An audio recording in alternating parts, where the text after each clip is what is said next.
Understanding the skill gap model, why students struggle, and how to help.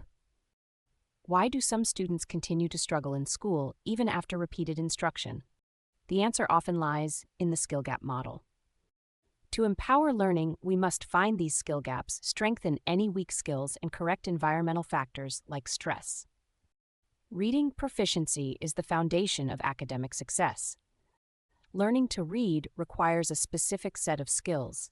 Most students who struggle entered school with a gap in these foundational skills. Often, schools don't address the full range of skills needed, so many students never get the training required to close that gap. They continue to struggle despite everyone's best efforts. Let's take a closer look at the 4 key areas that impact learning. 1. Home life and its impact on brain development.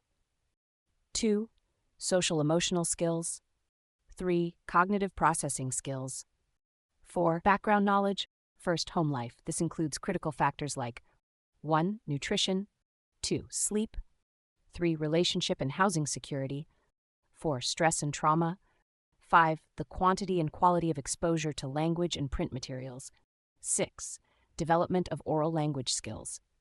7. Interpersonal interactions, play, outdoor activities, and healthcare. Second, social-emotional skills. These inform how a person feels about their identity and relates to others. The 5 key elements are 1. Self-awareness, the ability to recognize your own emotions, thoughts, values, and strengths. Related skills, identifying emotions, developing a growth mindset, and having confidence. 2. Self-management, the ability to regulate your emotions, thoughts, and behaviors. Related skills, self-discipline, motivation, goal-setting, and organizational skills.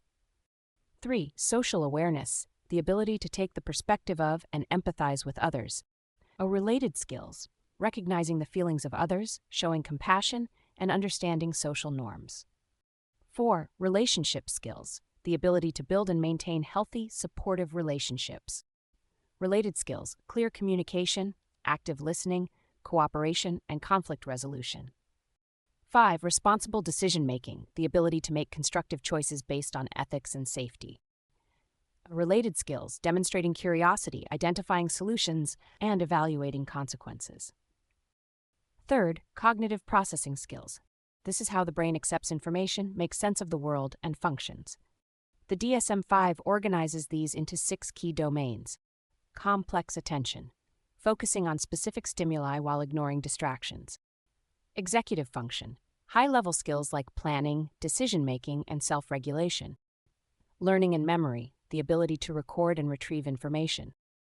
Language, the ability to understand and produce communication.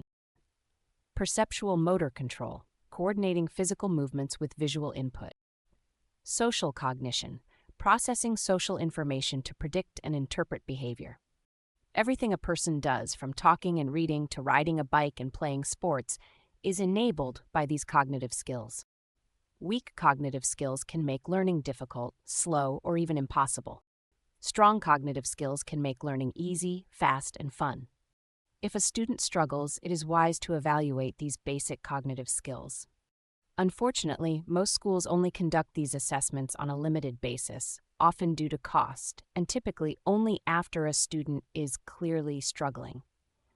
Private evaluations can be very expensive. But think of it like an eye or hearing exam. Every student should have a basic cognitive skill evaluation to ensure weak skills aren't the cause of their struggle. Even students who perform well may have weak skills that force them to work much harder than their peers to succeed. Fourth, we have background knowledge. For learning to read in grades K-3, this primarily relates to vocabulary, including non-content words. These are the glue words that hold language together, like is, was, there, under, and around. The more vocabulary a student has, and the more experiences they have, like going to the zoo, the library, or a museum, the better. So if a student struggles with reading, it might be a lack of good instruction. But most likely, it's due to one or more weak skills or challenging environmental factors. More instruction is not always the answer. The key to empowering learning is to evaluate the full range of skills to identify and correct any gaps. Tools to help evaluate the skill gap are available on our website. This information can also help parents understand what actions they can take every day to build a strong set of skills that empower effective learning. Please, don't allow any student to struggle another day. Help them understand that their struggle is not their fault. There is a pathway forward. Parents, take the time to understand the skill gap model. Evaluate the full range of skills, determine any gaps, and take simple actions daily to strengthen your child's skills and help them become effective, confident learners.